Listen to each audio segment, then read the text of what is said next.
చిన్నపాటి ఉద్యోగి తప్పు చేస్తే లంచం తీసుకున్నందుకు ఏసీబీ ఎంక్వైరీ ఉంది, లేదంటే డిపార్ట్మెంటల్ ఎంక్వైరీ ఉంది.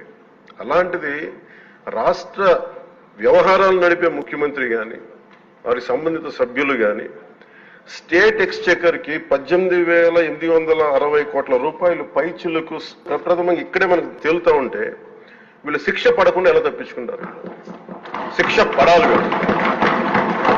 అందరూ ఇన్ని కోట్లాది మంది జీవితాలతో ఆడుకుని వీళ్ళ చేతుల్లో మటుకు ఇన్ని వేల కోట్లు దాదాపు విష్ణుకుమార్ రాజు గారు చెప్పినట్టు 30,000 కోట్లు వెళ్ళిపోయాయి. 18,000 కోట్లు ముందస్తుగా తెలుస్తుంది కానీ ఇంకా లోతుగా చూస్తే అది చాలా పెద్ద ఇది స్కామ్, ఇది దోపిడీ.